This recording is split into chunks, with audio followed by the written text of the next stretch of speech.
Boa noite.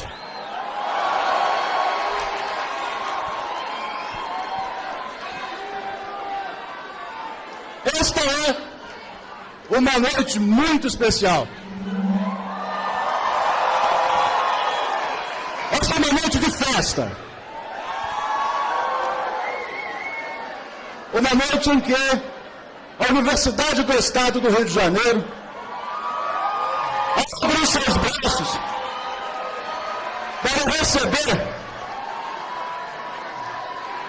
jovens de todo o Rio de Janeiro, de outros estados, de outras cidades, jovens universitários, jovens integrantes de movimentos sociais, jovens integrantes de diversas entidades, que estão aqui para este encontro histórico com Dom José Pepe Mujica.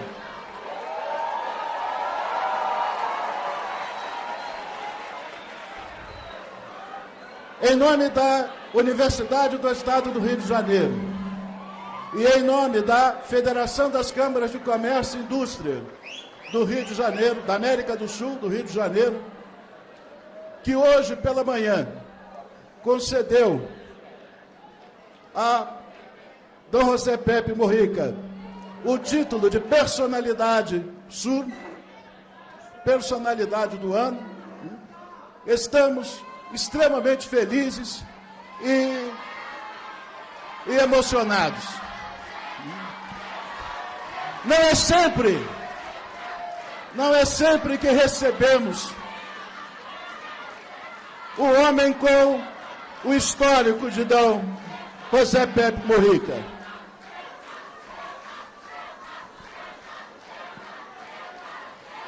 Sua biografia é muito alentada, muito extensa, muito densa. Mujica é um grande combatente da liberdade e dos direitos humanos.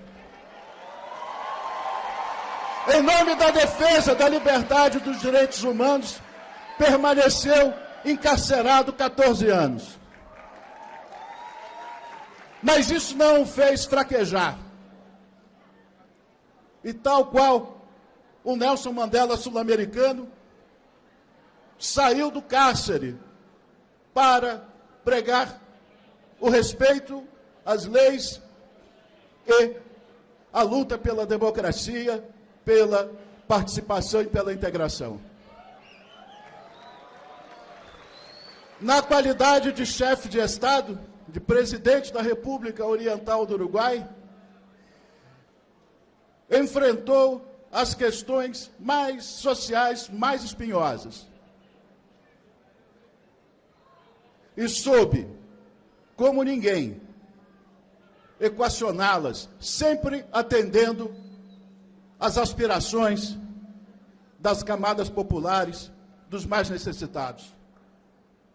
Um homem que em sua trajetória permaneceu coerente com seus valores. Um homem que não usa a política para se enriquecer, mas, como ele diz, busca a alegria em poder atender aos mais necessitados. Esse homem merece todo o nosso respeito. Nós sabemos por quê. E eu fico muito feliz de estar aqui junto com vocês para recebê-lo com todo o carinho que nós temos, com todo o calor. Dom Pepe.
hacemos, si no.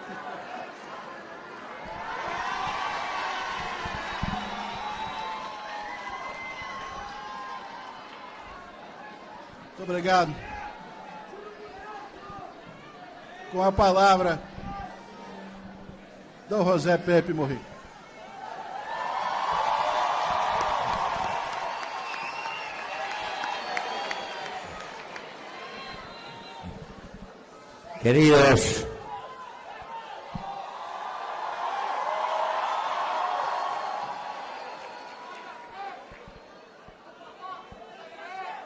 Queridos, recordemos, nadie es más que nadie. Y yo tengo que agradecerles el calor que me prestan por vuestra juventud, por los recuerdos de tantos y tantos y tantos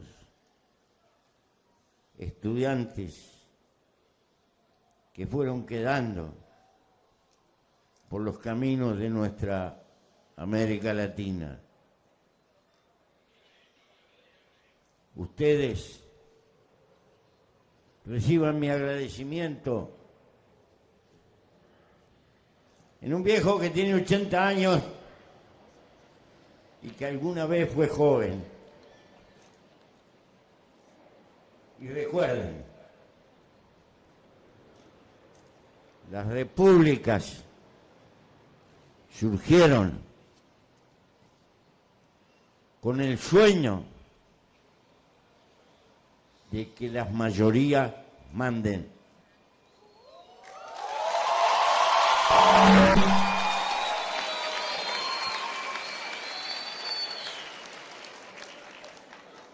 Y todavía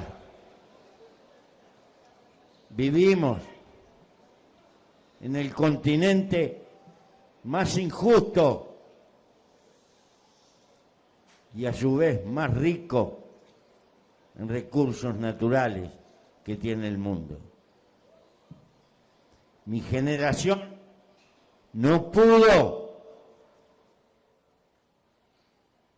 Ustedes tienen que seguir levantando la bandera de la igualdad.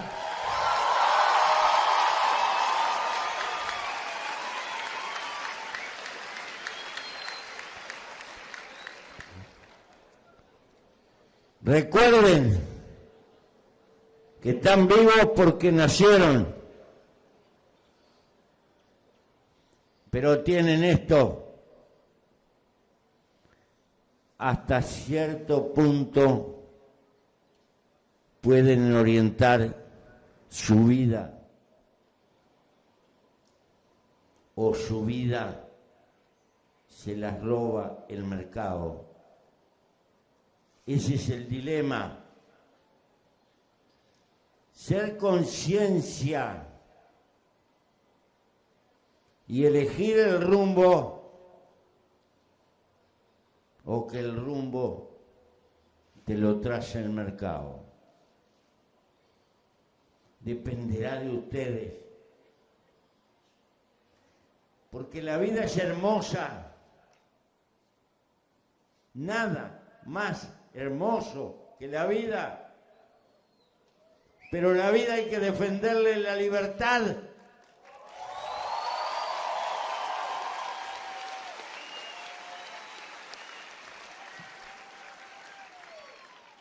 Y no te dejes robar la libertad. La libertad no se vende.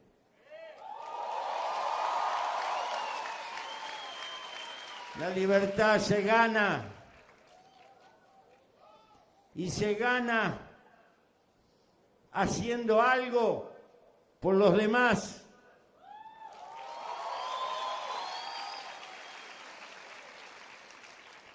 Sin pasar la cuenta.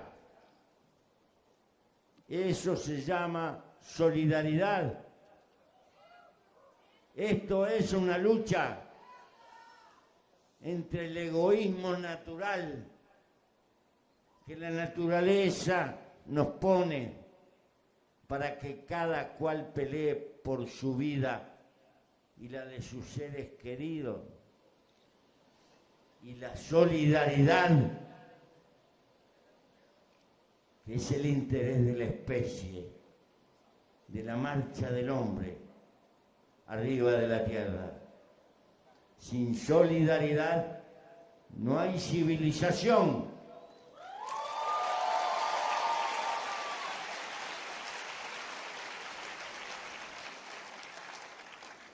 Y nos toca vivir esta fenomenal contradicción. Nunca el hombre tuvo tanto. Es posible cambiar la naturaleza. Es posible salvar al planeta. Es posible poblar los desiertos. Es posible cultivar el mar. Es posible desparramar la vida por el universo, la vida humana. Pero para ello hay que empezar a pensar como especie, no solo como país. Hay que hacerse cargo de la humanidad del mundo entero. Los pobres de África no son de África, son nuestros.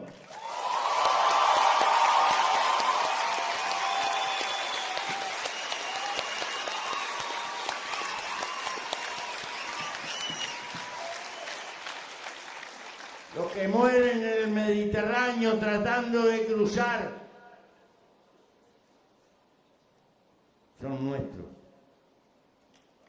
Compatriotas son todos los postergados que hay en el mundo,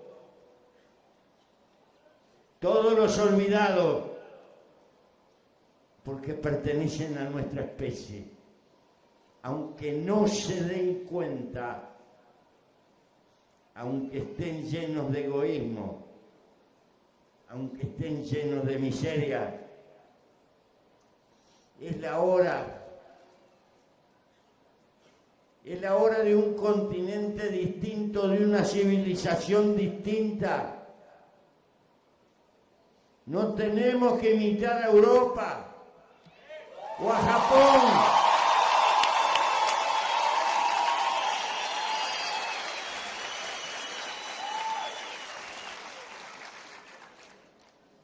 No podemos querer el desarrollo con dolor, el desarrollo con angustia, desarrollo con felicidad para todos.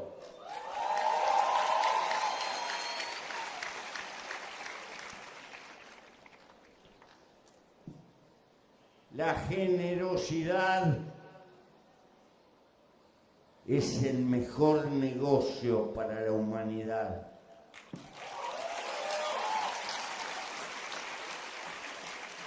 Y el peor negocio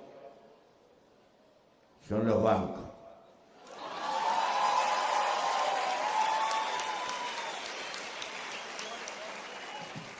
Por esto, yo les tengo que agradecer el cariño.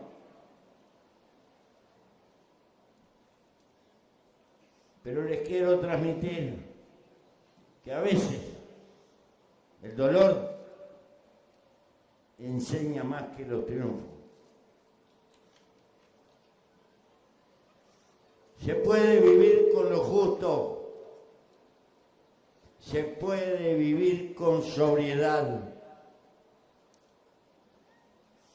y se puede vivir con sobriedad para ganar en libertad. No puedes gastar tu vida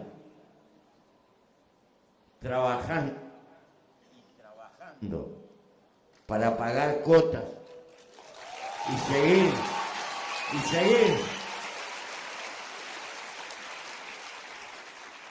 Hay que gastar un tiempo para trabajar porque si no trabajas, estás viviendo de otro que trabaja.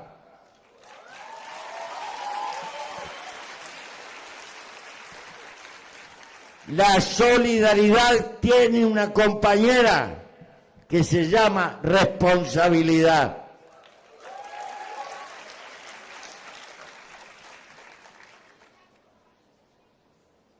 Pero ten un tiempo para trabajar. Como dice la Biblia, vivirás con el sudor de tu frente, pero no naciste solo para sudar, naciste para vivir. Por lo tanto, tienes que tener tiempo para el amor, para tus hijos,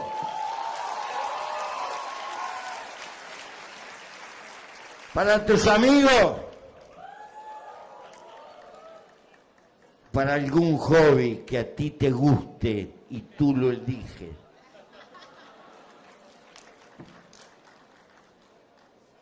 Si tu vida se transforma en pagar cuotas y trabajar horas y horas y horas, llegarás al fin de tu vida siendo un objeto de mercado que habrán comprado toda tu libertad.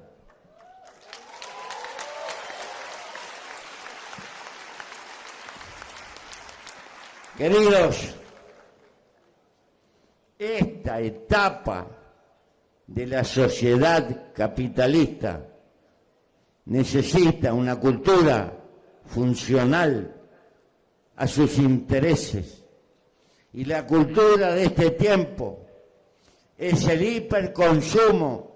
Cada cual tiene que ser un comprador esclavizado, eternamente esclavizado, que compre y que esté soñando en volver a comprar y que confunda eso con felicidad.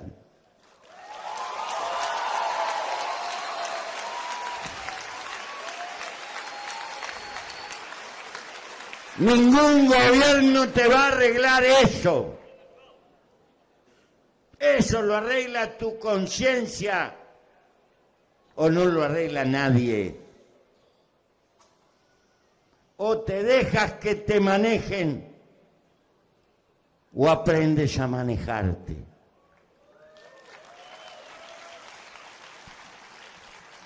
Esto es como el niño que tiene que cruzar la calle. Tú puedes poner letreros, despacio, cuiden al niño. Mejor que el niño aprenda por sí a cruzar la calle. Tú tienes que aprender en la vida a cruzar por adentro del mercado y que no te roben la libertad. Y eso se llama voluntad.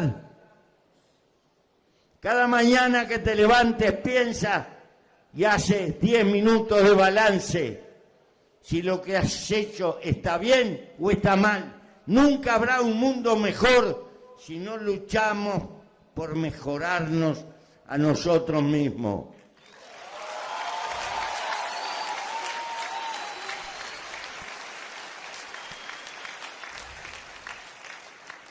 Mi generación creyó que era más fácil y confundió toneladas de acero y de cemento con felicidad humana. Que no repita el mismo error la tuya. Aprende de nuestros errores. Tienes que cometer los tuyos, no los nuestros. Porque si no, ha sido una tontería lo que hemos vivido. Tienes que luchar en el campo de la cultura. No alcanza por el cambio en el mundo material si no cambia la cultura.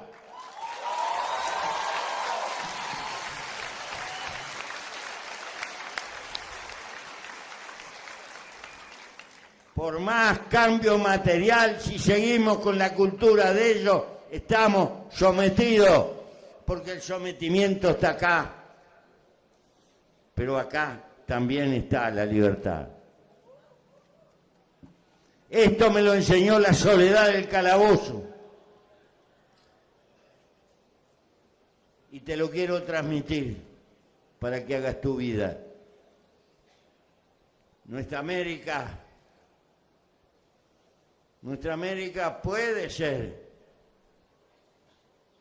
un continente hermoso de paz y de solidaridad, de cariño, porque llegamos tarde y tenemos el mundo que han hecho ellos para ver. Y este mundo tiene ciencia y tecnología como nunca tuvo el hombre. Y eso es positivo si tiene alma, si tiene conciencia. Pero esta civilización no tiene conciencia, tiene caja fuerte para guardar el dinero.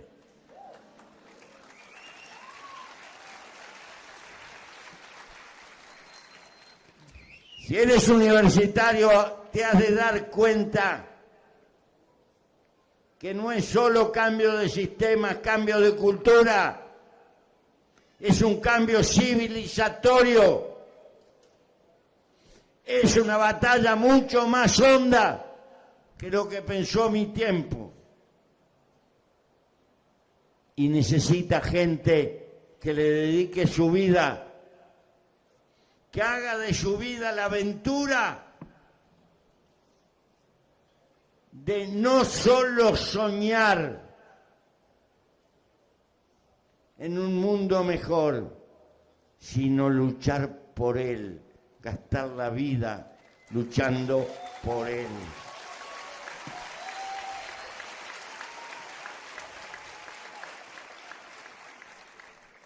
Por favor, a los 80 años, yo no vengo a buscar un aplauso,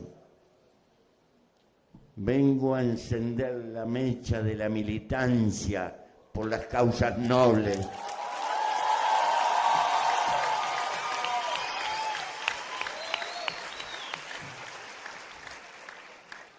No hay hombres insustituibles, hay causas insustituibles.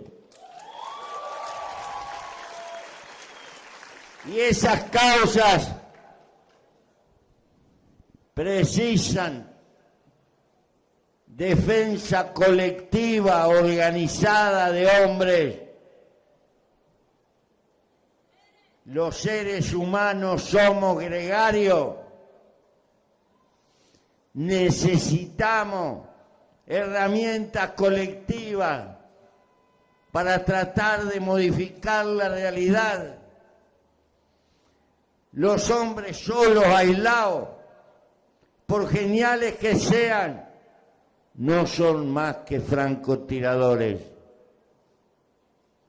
Nunca ganarán las batallas los francotiradores, la ganan las masas, los seres colectivos.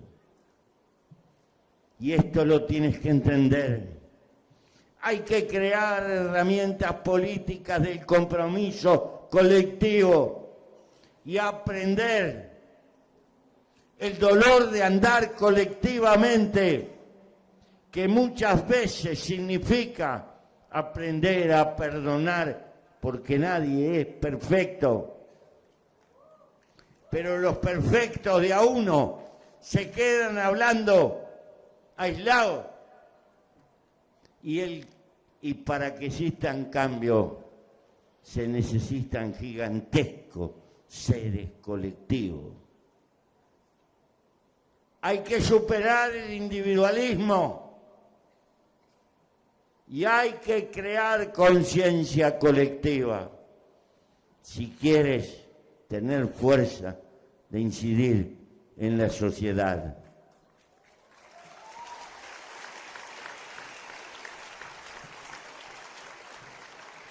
Si quieres ponerle nombres clásicos, hay muchos. La lucha de clase, como quieras, no importa. Pero nunca de a uno. Y esto significa tener bien claro cuál es el adversario principal y cuáles son las diferencias pequeñas con nuestros parientes, con nuestros amigos, y no transformar la diferencia entre parientes en la causa principal, porque eso es atomizarnos, y atomizados somos débiles. Y esto significa construir confianza. Pero sepan una cosa, está afectada la confianza en el continente. Has de vivir como piensas, porque de lo contrario terminarás pensando como vives. Más claro, si tu vida se desliza para vivir con las formas y valores de la minoría privilegiada, a la larga pensarás como la minoría privilegiada.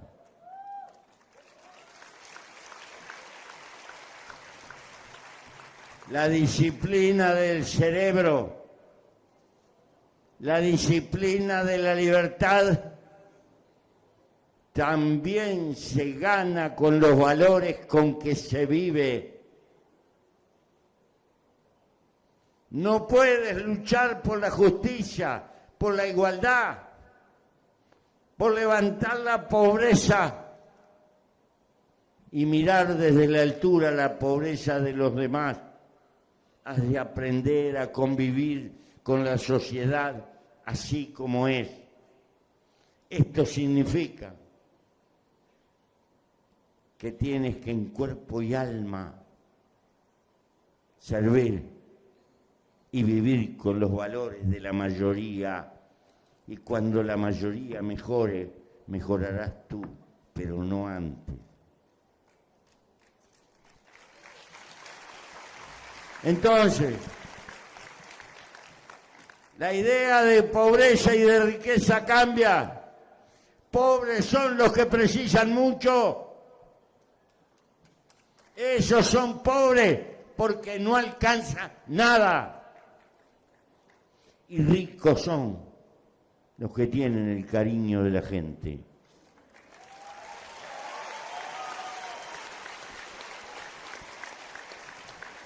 Son valores distintos de éxito. Los hombres y las mujeres precisamos gratificación en la vida, pero no podemos confundir que la gratificación es una cuenta corriente. El alma y el cariño no va en las cuentas corrientes.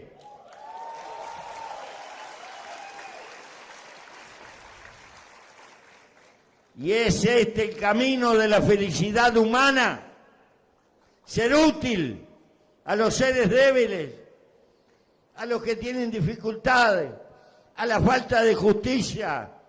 No cansarse de pelear como un Quijote a lo largo de la vida, porque ese es darlo. No esperar un premio, no llegar a un final, sino tener un camino hermoso, porque el final es el camino mismo, el andar y el andar y el andar y entregar el estandarte para que otros lo lleven. Eso es una vida con contenido, porque eso depende de tu decisión y no de que te la impongan de afuera.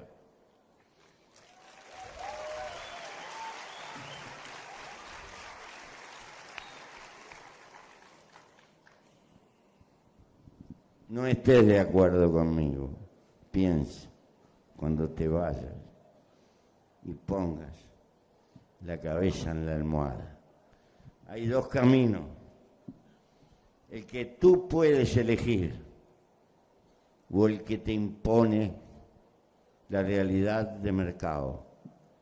Tendrás que ir a trabajar y podrás ser dentro de 40 años un jubilado de una empresa transnacional poderoso y habrás cambiado el auto cada 2 años y a tu hijo no le va a faltar lo que te faltó a ti, pero tú no tendrás tiempo de darle un beso a tu hijo y de caminar con él por una costa hablando como habla un hombre viejo con un hombre que está surgiendo. Esa es la diferencia. Tendrás todos los cacharros materiales probablemente, pero serás un extraño para tu hijo y para tus amigos. Y tu hijo tendrá buena ropa, buena comida, pero se habrá criado en soledad. Eso depende de la claridad que tengas en esta etapa de la vida, donde empiezas a tomar decisiones. No esperes que te lo mandate un gobierno o un partido. Lo que está en juego es tu conciencia, tu capacidad de discernir y de ser independiente o no. Porque ya te dije, pienso que la hora de la solidaridad es también la hora de la responsabilidad con el compromiso social. La juventud pasa, pero las causas nobles no pasan.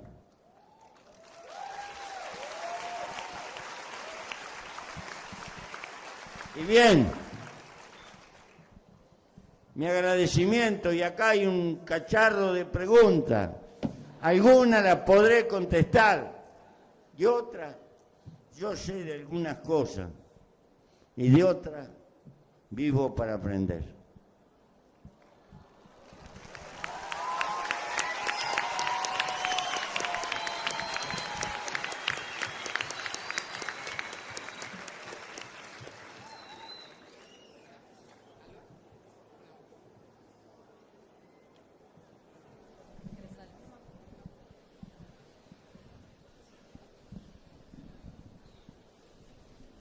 Boa noite.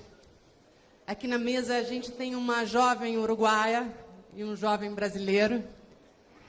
A Gabriela vai traduzir para o espanhol as perguntas e ajudar a traduzir para vocês também, se precisar, nas respostas. A noite é de vocês.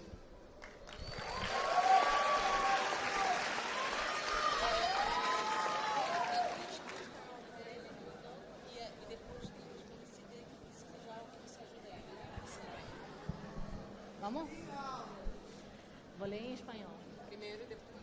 Ok. Pepe, en el mundo entero hay una crisis de representatividad de figuras y partidos políticos. Pero eso no ocurre con tu figura. ¿Por qué te parece que eso pasa? ¿Y la izquierda todavía necesita ídolos en los que sus miembros se puedan inspirar? La pregunta es de Fabio.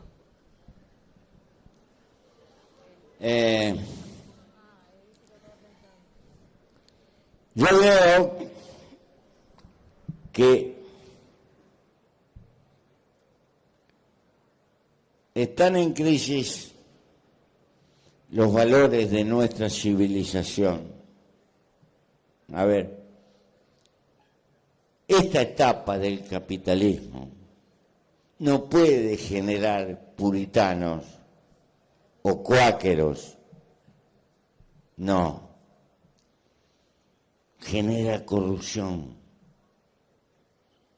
No es una edad de aventura, es una edad de sepultura. Por lo tanto, naturalmente, están cayendo formas ancestrales. Dentro de las repúblicas se nos han colado, metido, entrado usos y costumbres todavía nobiliarias, todavía feudales, ¿No vieron la alfombra roja? ¿No vieron el desfile con cornetas? ¿No vieron que a los presidentes los rodean con una corte que parece una monarquía? Y el problema no son los presidentes, el problema es toda la corte.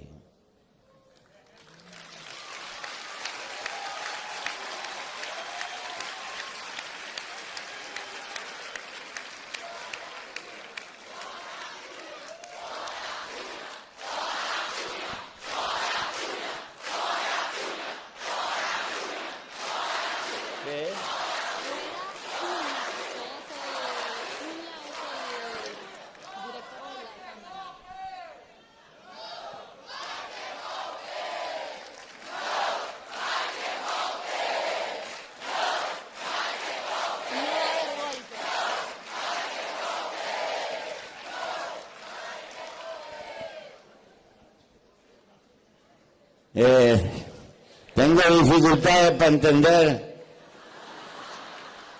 y no me meto en lo que pasa aquí, porque no me corresponde, pero sí tengo que ser claro. Aventura con el uniforme y los milicos, por favor. Golpe de Estado, por favor. Esa película la hemos visto muchas veces en América Latina y así no fue.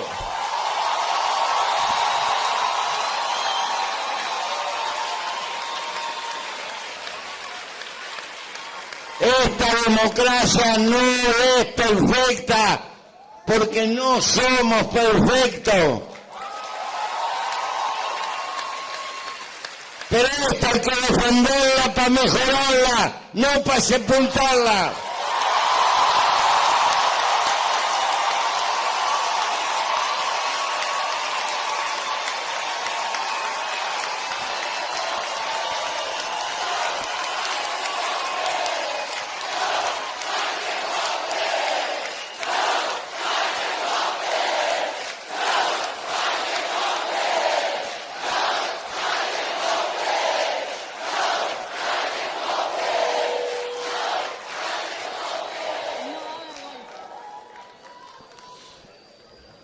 De acuerdo.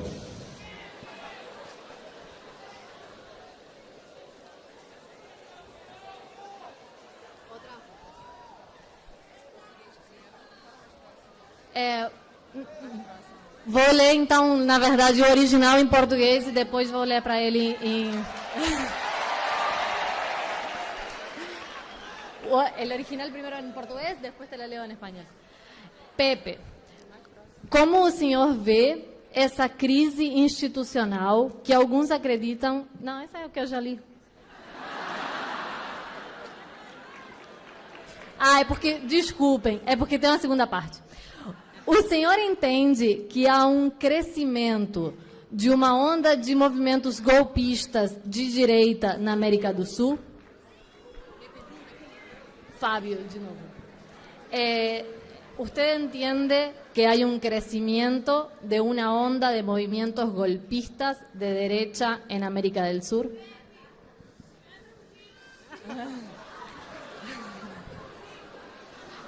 Te pidió un casamiento, que te cases con ella.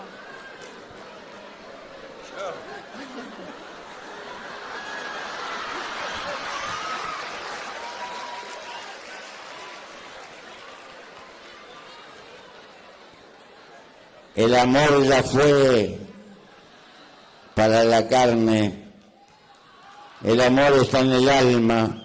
A mi edad el amor es un dulce compañerismo. En la tuya es una pasión creadora. ¿Te repito la pregunta? Sí.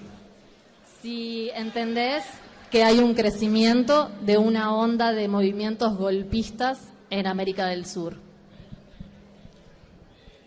Está convulsionada por lo menos bastante América del Sur. Pero cuidado, no le atribuyamos solo responsabilidad a los otros. A ver, claro que la derecha pelea por la de ella. Por supuesto. El problema es las oportunidades que le damos nosotros.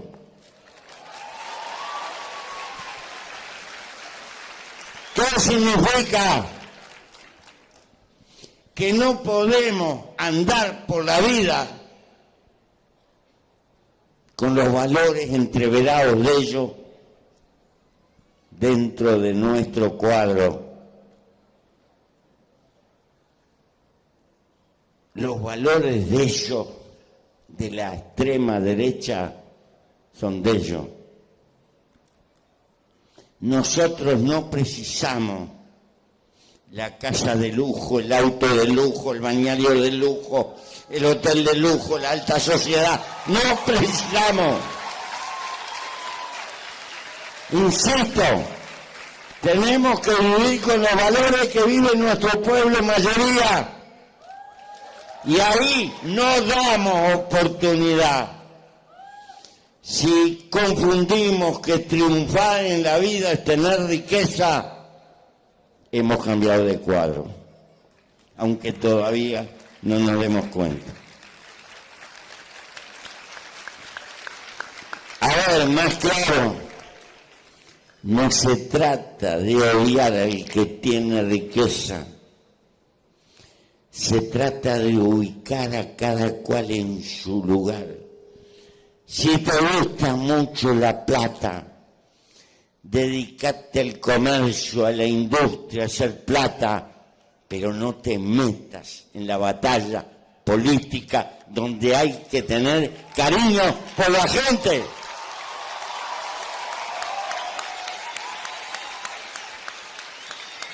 Precisamos gente que sea capaz y sepa gestionar la economía, pero no precisamos que los enamorados del dinero nos manejen el rumbo político.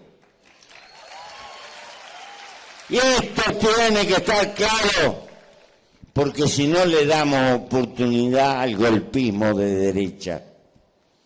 ¿Saben por qué? Porque la gente deja de creer en sus herramientas naturales, que son los partidos progresistas de cambio. Y deja. Y al dejar de creer, pierde la confianza. Y cuando pierde la confianza no le queda otra cosa que cada cual haga la suya. Y eso es el mundo de la fiera. Necesitamos confianza. Los hombres y las mujeres podemos perdonar errores y los perdonamos porque somos pecadores. Lo que no perdonamos que nos mientan, que nos engañen. Eso traiciona la fe. La crisis que tenemos de ese tipo en América, y tenemos que aprender. Tenemos que aprender que la mesa de ellos es una y la mesita nuestra es otra. Ellos precisan mucha cosa, confitería, manjares caros, autos 0 kilómetros, Mercedes-Benz, Audi y todo eso. Nosotros podemos andar en Fusca.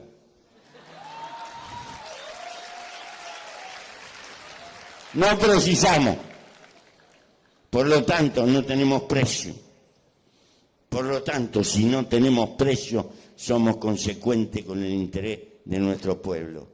Esto es lo que hay que pelear. Hay una pelea moral, ética. La economía, hasta Adam Smith se enseñaba, y se practicaba junto a la filosofía y la ética, con los estudios del efecto del mercado en la economía se entró a separar. No se puede separar economía de ética y de filosofía. La economía política es una.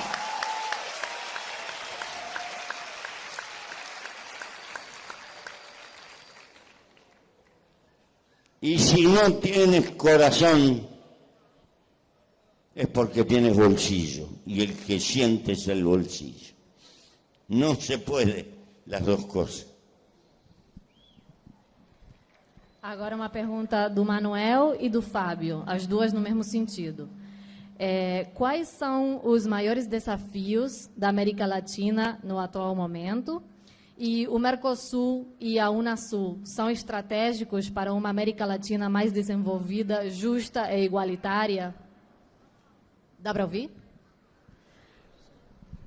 ¿Está bien? ¿Cuáles son, Pepe, los mayores desafíos de la América Latina en el actual momento? Y si el Mercosur y la UNASUR son estratégicos para una América Latina más desarrollada, justa e igualitaria. Son dos preguntas en una. Primero, el problema más grave, no el único, pero más grave que tiene América Latina es la desigualdad. La crónica desigualdad que tiende a multiplicarse. La economía puede crecer, pero a su vez crece la pobreza, sobre todo donde no exista un Estado fuerte que se preocupe de mitigar la crisis de reparto del mercado. Pero para tener Estado fuerte hay que tener dos cosas: responsabilidad política solidaria en el Estado. Porque el Estado no es ni bueno ni malo, es como una herramienta. Depende de cómo la uses y para qué la uses. Pero el segundo elemento tiene que tener recursos, y eso se llama política fiscal. Y en América Latina los ricos se las ingenian para no pagar casi nada.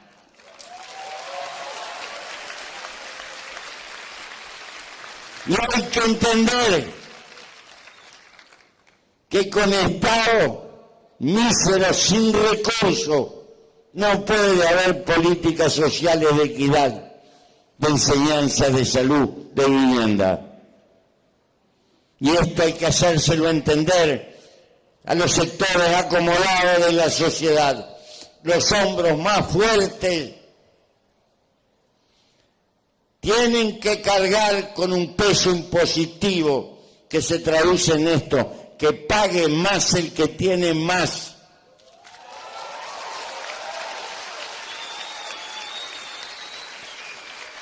Y esto de la política fiscal es crónico en América Latina. Al revés, miren en el mundo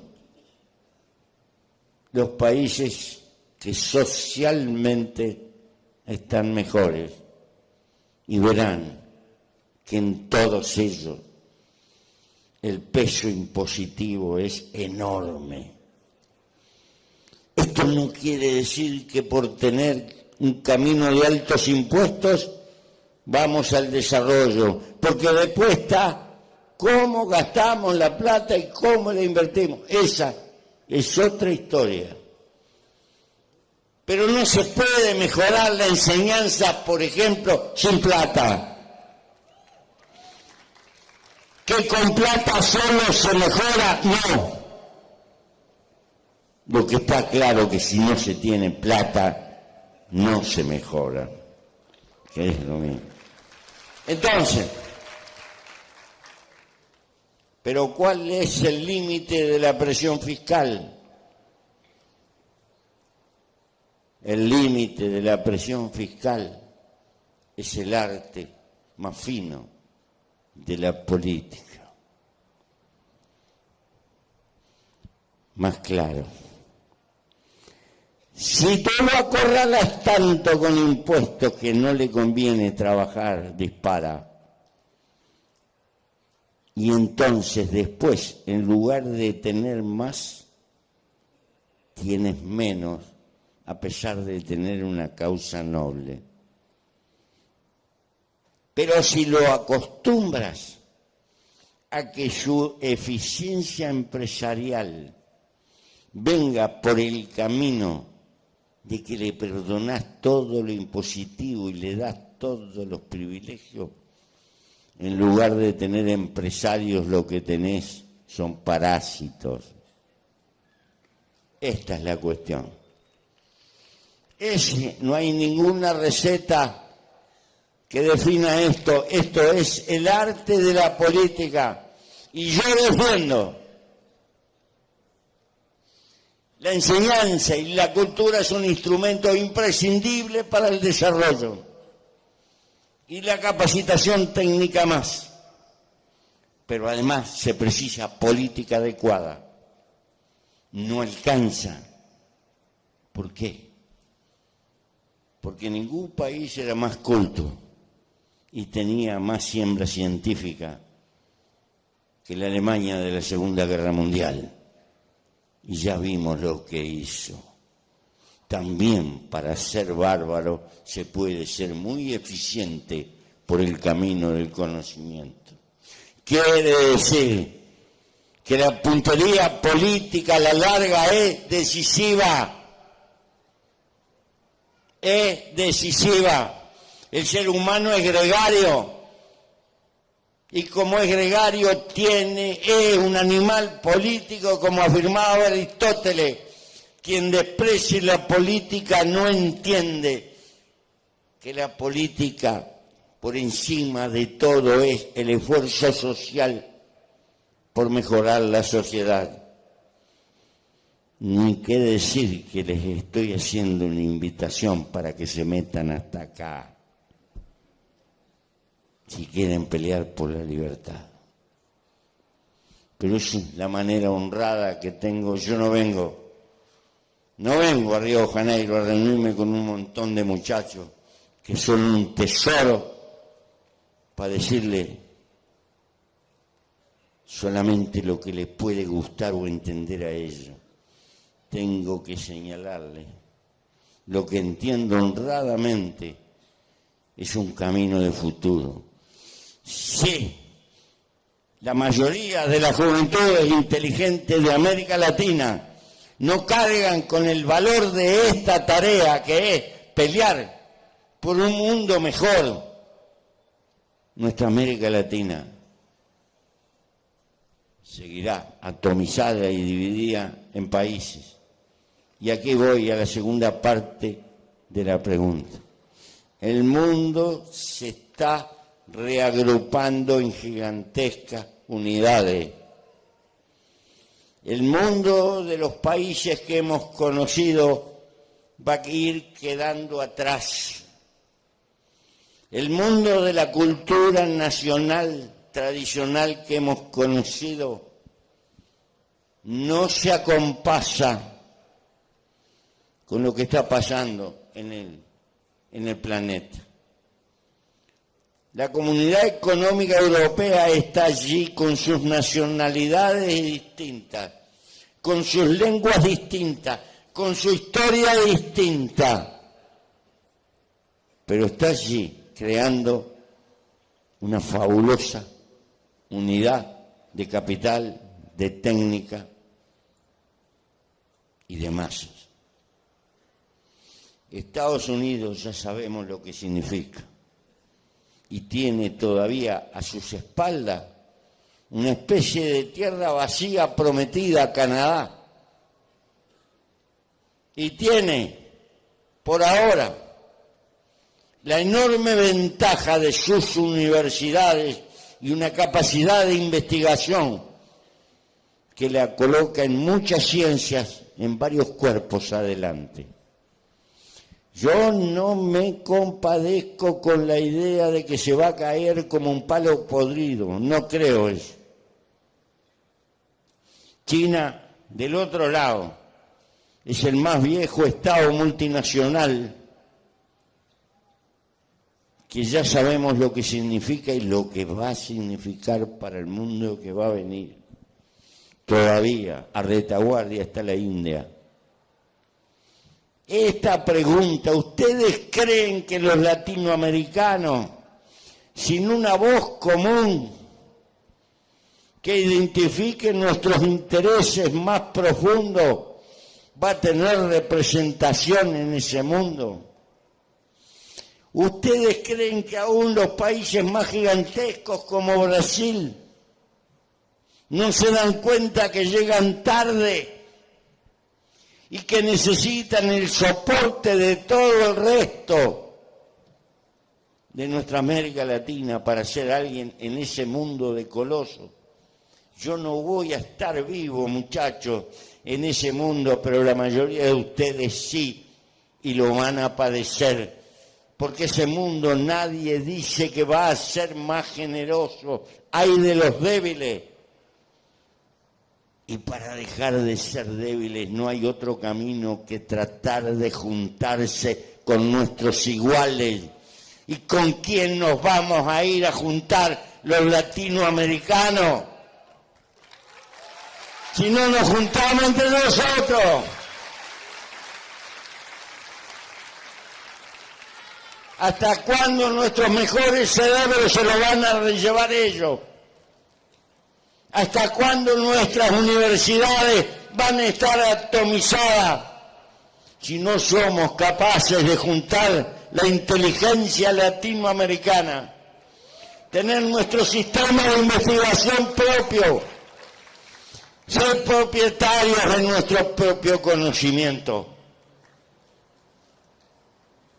¿Cuál es nuestro destino? Ser compradores de conocimiento de punta, como hasta ahora.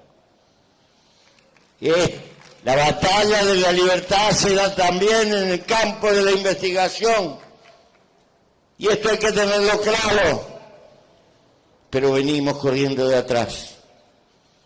Las multinacionales miran los parámetros de cada universidad y tratan de llevarse a los más brillantes, lo más rápido que puedan. Y nos dan un señuelo, un premio importante. Nos pagan mucho más que lo que nos pueden pagar en nuestra sociedad, y con ellos se llevan la nata del mundo. ¿Hasta cuándo? Entonces, todo esto hay que ponerlo arriba de la mesa. Yo creo que el Mercosur tiene un montón de defectos, pero hay de nosotros si no existe. No es cuestión de echar el niño con el agua en la bañera. Hay que pelear por un Mercosur mucho mejor, mucho más complementario. Y hay que estar al lado de todos los movimientos de unidad y de contribución que hay en América Latina. No es separándonos. Brasil por grande tiene una vieja discusión. Hay quienes sueñan que sea una gran potencia sola. Llegaste tarde, hermano, para sueños imperialistas. Llegaste tarde. La suerte no está arriba, la suerte está abajo. Nuestros tesoros son, nuestro gran mercado son los pobres de nuestra América Latina, que hay que incorporarlo a la civilización. Esta es la pelea. La pelea es hacia adentro, por todos, y por todos los que están pospuestos, por los pueblos aborígenes, por la identidad de todos. El juntarse no es perder identidad, es la única manera de garantizar la identidad de los débiles. Entonces, por favor, muchachos, agranden la cabeza. No tienen por qué dejar de ser brasileros, pero tienen que ser latinoamericanos y después humanos.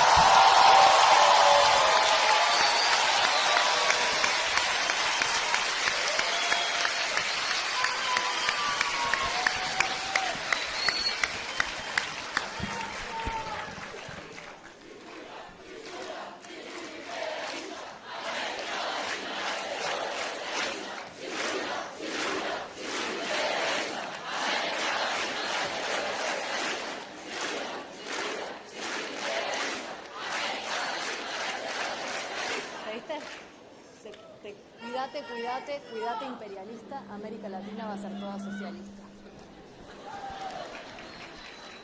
Mais uma. Mujica, você é uma figura que serve de exemplo para os jovens. E para você, quem são seus exemplos históricos? Quais os livros que mudaram sua percepção da vida?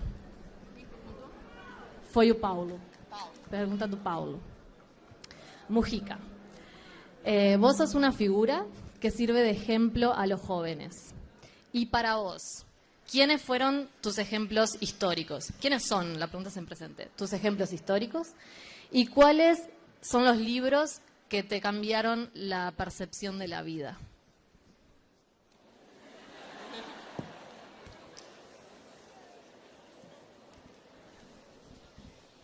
Queridos,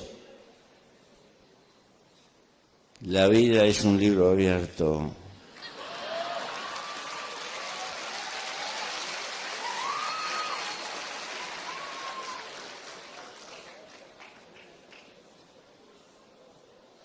Yo tuve que vivir muchos años en soledad, pero no porque fuera héroe, porque me agarraron, me faltó velocidad, nada más. Y estuve 8 años sin un libro. Y tuve que pensar.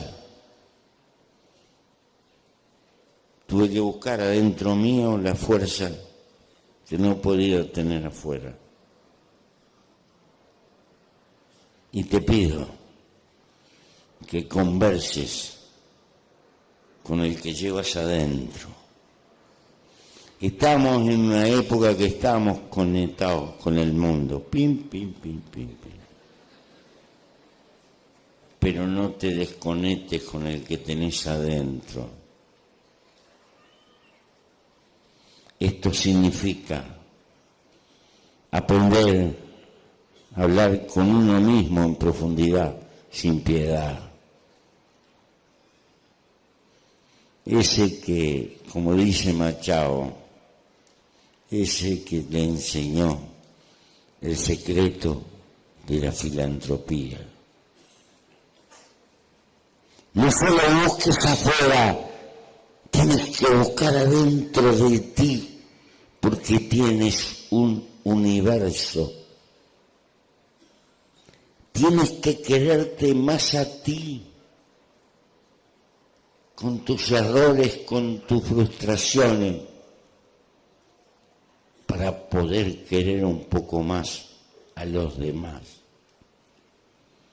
Si no te intentas conocer a ti mismo, no vas a conocer a los demás. Entonces, me he pasado la vida leyendo. Y te diré, cada 3, 4 años vuelvo a leer El Quijote de la Mancha.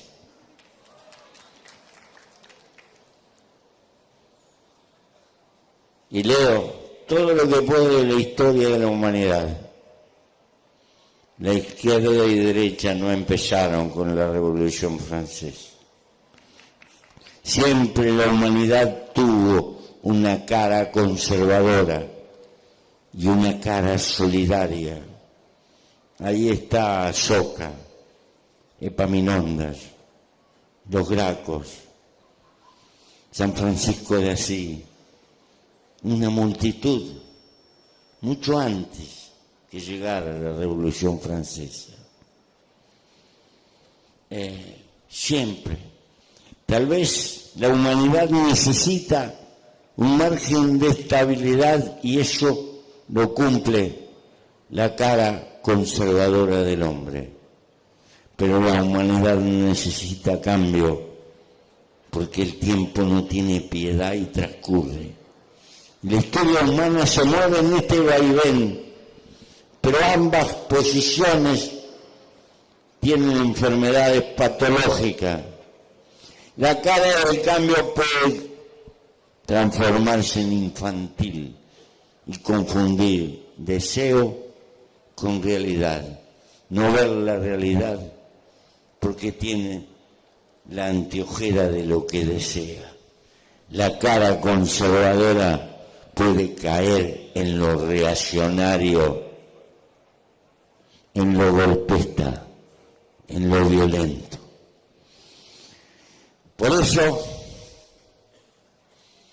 Por eso hay que conocer todo lo que se pueda de la aventura humana en todas las partes de la tierra. Pero lo primero, comprométete a fondo con conocer la dolorosa historia de tu continente, empezando por la de tu país. No puedes obrar en el sentido político profundo de porvenir si no conoces la historia de tus raíces. Gasta tiempo en conocer de dónde venimos para poder soñar a dónde vamos.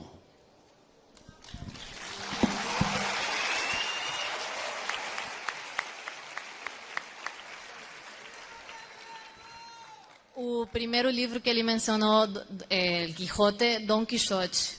Né? Vamos. Qual a importância que você dá ao debate das questões dos papéis de gênero? Pergunta do CAE. ¿Qué importancia le das al debate de las cuestiones de papel de género? Pienso que las mujeres no necesitan regalos que le otorguen los hombres. Se vienen ganando, sin ningún, por lo menos en mi país, se vienen ganando su lugar por cuenta propia, sin regalo. Se reciben 6.000 profesionales por año, 75% son mujeres. En el Parlamento acabamos de votar 30 fiscales, ni un hombre, todas mujeres. Dentro de poco vamos a tener que pedir la cuota los hombres. ¿Por qué? Porque las compañeras son menos atorrantas que los hombres y terminan las carreras. Y los hombres reflexionan. Y las mujeres van a lograr los derechos postergados, no por regalos, sino por imposición de capacidad en la propia sociedad. Y esta es una evolución natural del peso del trabajo. En la medida que el trabajo se va haciendo cada vez más intelectual, van desapareciendo las distancias que podían existir. Hay una cuota de prejuicio muy grande todavía. En el mundo empresarial es donde más se nota. Es allí donde está agazapado el sentido más conservador de la especie. Pocas mujeres capaces al frente de las empresas. Pero no tengo duda de que este es hoy un proceso irreversible. Pero cuidado, no necesitan regalos de bonomía. Lo que necesitan es un lugar de lucha y de oportunidad para demostrar la capacidad que tienen.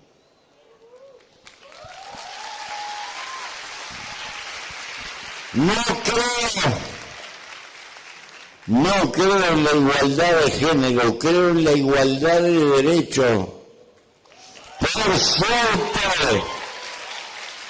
Por suerte no somos iguales, porque no valdría la pena vivir este mundo si fuéramos iguales.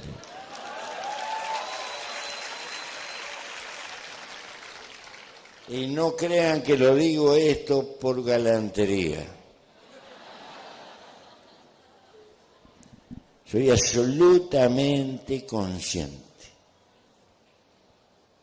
Los hombres solos somos inconvivibles.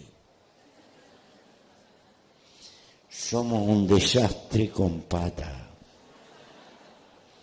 Aunque no nos demos cuenta, andamos por la vida precisando una especie de madre que siempre nos organice y nos conduzca. Pero como somos machistas por cultura, no nos gusta reconocer eso. Más claro, en general, una casa en manos de un hombre es un desastre. Por eso, pienso que hay que compartir y aprender a compartir. Ustedes me pueden decir, ¿vos qué haces con tu doña? Y yo le lavo los platos cuando puedo y trato de ayudarla en todo lo que puedo y convivimos y somos felices. Ella tiene 70 años, yo tengo 80. Y tratamos de construir un mundo en paz y en tranquilidad. Compañeros, los seres humanos precisamos refugio. Y el refugio es el nido. Nunca lo olviden. El nido hay que cuidarlo. Pero para cuidar el nido hay que cuidar a la compañera por encima de todas las cosas. Y cuando el nido se rompe,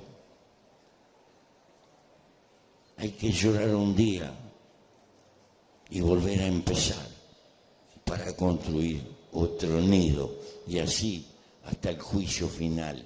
Gracias.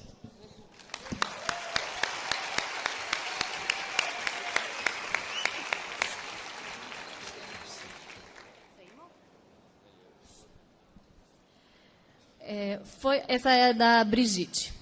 Foi aprovada por segundo turno a lei que reduz a maioridade penal no Brasil de 18 para 16 anos.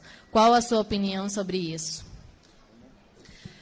Fue aprobada en segundo turno la ley que reduce la mayoría penal en Brasil de 18 para 16 años. ¿Cuál es tu opinión sobre eso? La de reducción de la edad de inimputabilidad penal.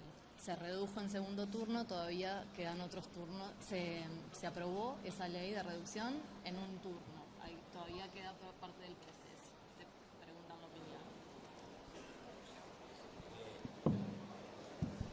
Queridos, yo un canero viejo, me he pasado montones de años preso. Estuve en 3 o 4 cárceles preso, me escapé de 2. Se le da poca importancia a las cárceles. Es una fragua de cultura. El idioma se cambia desde las cárceles, desde abajo. Lo más pospuesto de la sociedad monitorea los cambios idiomáticos. Hasta hace algún tiempo dentro de las cárceles también había valores. No crean que esto es sencillo. Aún en el mundo de la delincuencia había valores, lo que quiere decir que había cosas que no se podían hacer. La inclusión del narcotráfico como metodología ha generado un cáncer de violencia que va más allá del narcotráfico y nos ha metido en este mundo contemporáneo donde al parecer la violencia no tiene límites morales. Y esto nunca lo habíamos conocido. ¿Quieres plata o plomo? Esa es la alternativa. Y yo creo que esta es una de las peores ofensas a la civilización humana. que hemos tenido hasta hoy y que merece todo este arsenal ser repensado. Ahora bien, todos sabemos que las cárceles deberían de ser rehabilitantes de los seres humanos, particularmente de la gente joven, de los que caen. Pero la realidad presupuestaria y con los medios que nos movemos, la cárcel no solo no ayuda a superar las deformaciones que se traen, sino que en general tiende a multiplicarlas, por lo menos en esta América Latina. Nadie quiere saber de cárceles, y ese es como un mundo apestoso que queda ahí. Si en un barrio le llegan a abrir, le llegan a plantear que van a hacer una cárcel, la gente enseguida plantea que la pongan en otro lado, no aquí. No queremos cargar con las lacras que tiene la propia sociedad de la cual somos parte. Esta es la realidad. Y es muy poco el espíritu militante. Queremos arreglar esto con profesionalidad. ¿Alguien puede creer que haya seres humanos que tengan vocación de carcelero? No.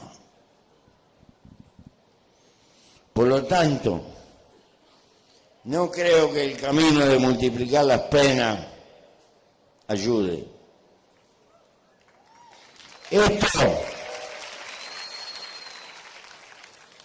Porque si tuviéramos una realidad mejor para ofrecer, sería una cosa. Pero lo que tenemos en realidad para ofrecer es mucho peor. Es mucho peor.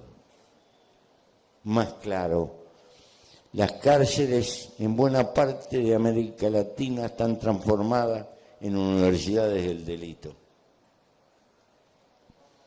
Y todavía queremos prolongar más y más esa penuria. ¿Cuál es la respuesta? ¿Dónde están pasando cosas positivas y dónde pasan cosas negativas, donde podamos hacer un balance? Veremos. Donde hay políticas que tienen en cuenta estos factores. Y no es en Estados Unidos, donde tienen el récord per cápita de gente en cana, y se multiplican los delitos de los pobres. Los del lavado de dinero no van a la cárcel, no van. Más claro, compañeros. Las leyes pueden ser lo mismo, iguales para todos, pero el cómo se aplica no hay igualdad. Hay unos más iguales que otros.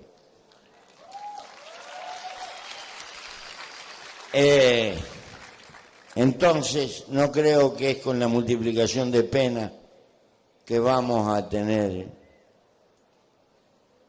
un cambio. Pero también recuerde que el hombre de la calle existe, piensa y siente. Y cuando lo escruchan, y cuando lo roban, y cuando lo tratan mal, y cuando lo pisotean, y cuando se le agarran con una hija y le afanan esto y lo otro, y etcétera, estalla en odio y en bronca. Y hay que entender al hombre de la calle, al común también. Salta como una furia y cree ingenuamente que el asunto se arregla multiplicando penas. Esa contradicción también la van a padecer, porque el hombre de la calle tiene sus sentimientos y el hombre de la calle es nuestro y peleamos por él a pesar de que él no entienda. Es la razón de ser. Él compone la mayoría. Por eso luchen por lo mejor, pero entiendan cuál es la realidad y no se desmoralicen, no bajen las banderas. Los únicos derrotados que hay en el mundo son los que dejan de luchar.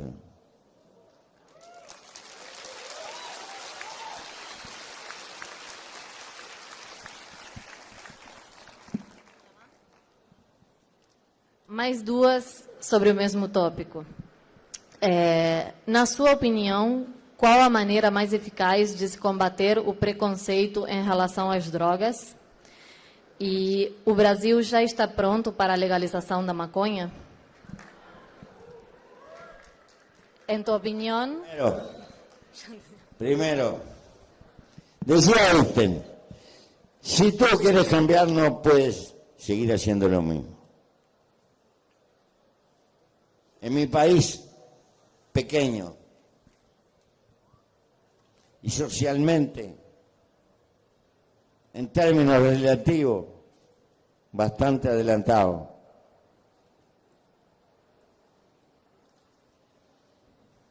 Tomamos una decisión. Como no podemos vencer al narcotráfico,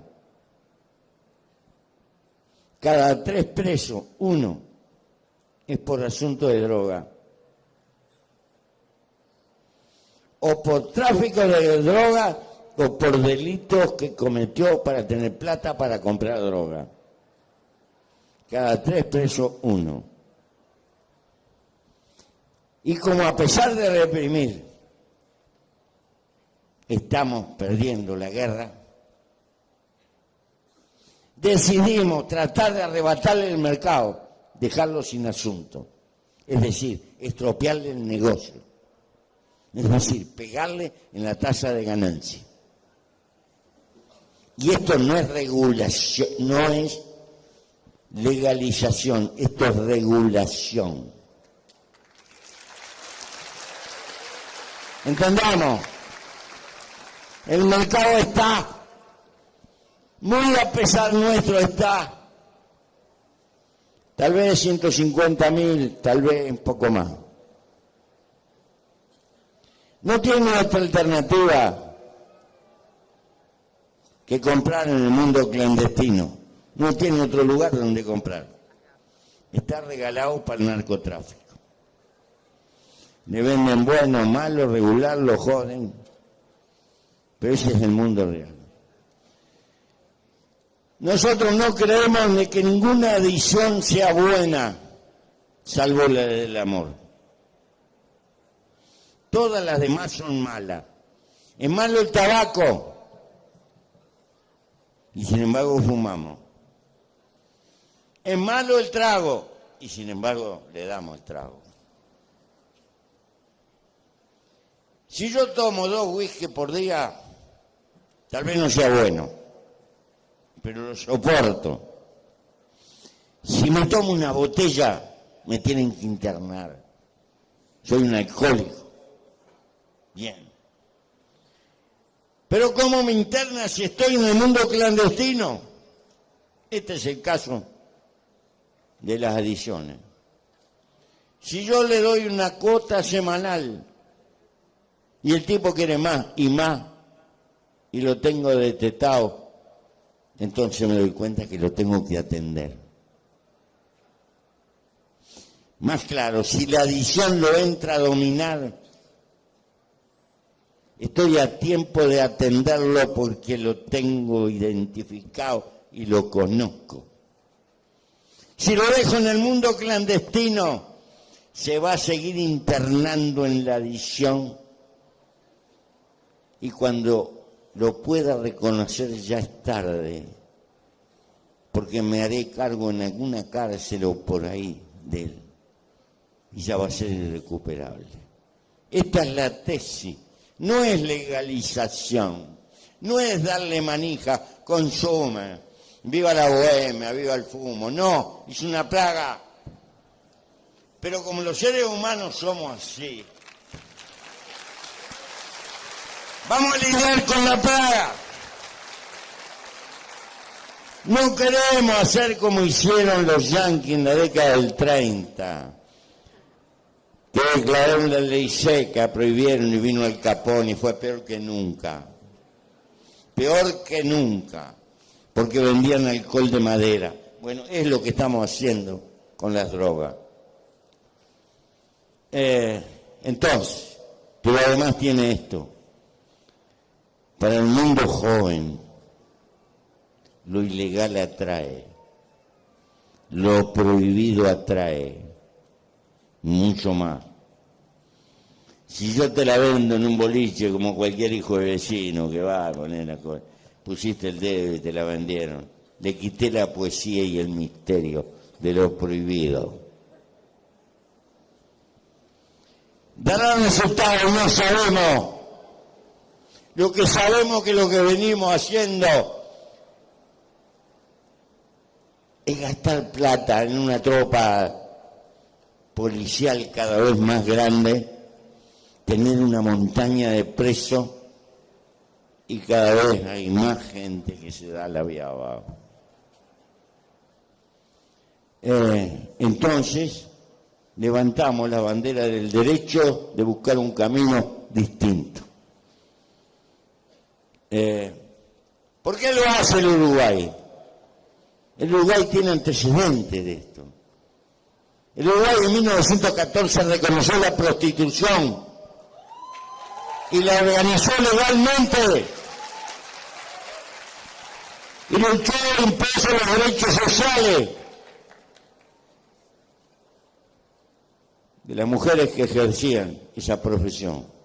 No se le ocurrió prohibirlo. El Uruguay en esa época nacionalizó la producción de alcohol de Boca.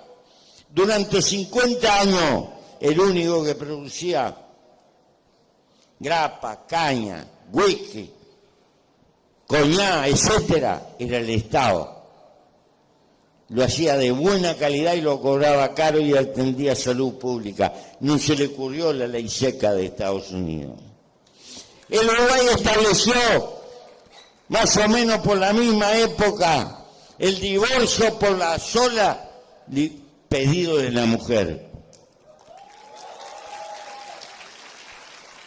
El Uruguay inventó en esa época una universidad femenina para que las familias conservadoras de aquella época se animaran a mandar las nenas a estudiar. Porque había patriotas que decían, las mujeres no deben de estudiar porque van a perder las dulces costumbres del hogar. Eso también existía. Y hubo antecesores, bisabuelos nuestros, que tuvieron la audacia de enfrentar los prejuicios de la sociedad. Y podría seguir relatando cosas.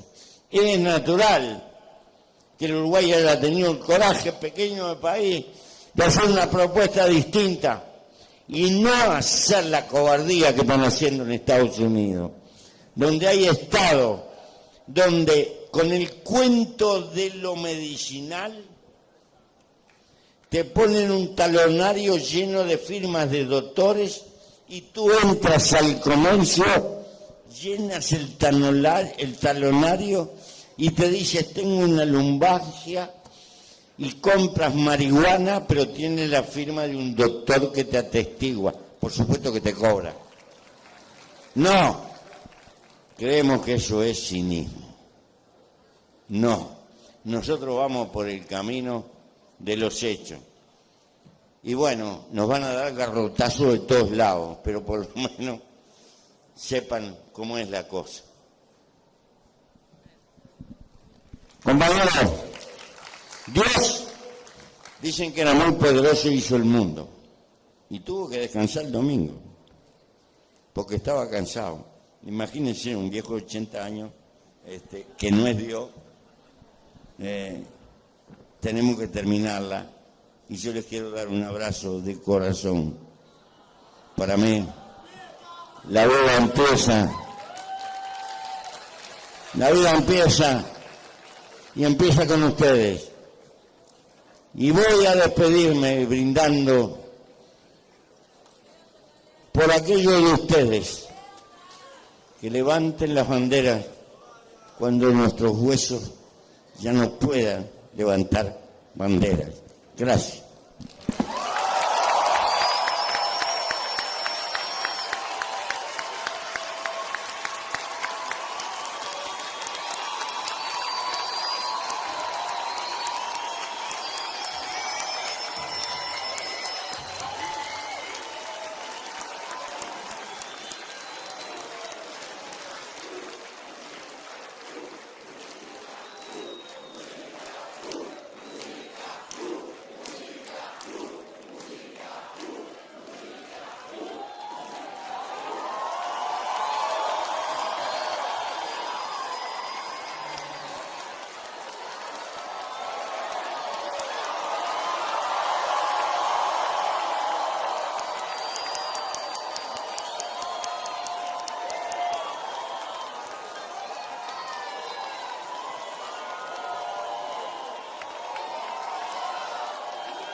Esta foi uma noite de glória para o UERJ.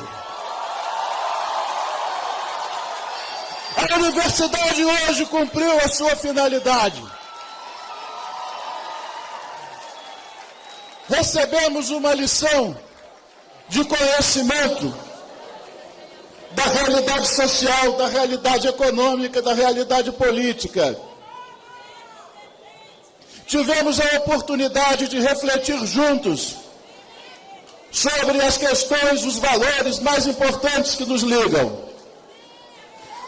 E para o meu orgulho, isso foi realizado na UERJ, na Universidade do Estado, no centro da cidade, que une o sul com o norte e que está exposta e que apresenta todas as contradições e aqui se reflete sobre elas. Eu estou muito orgulhoso, vocês são muito orgulhosos.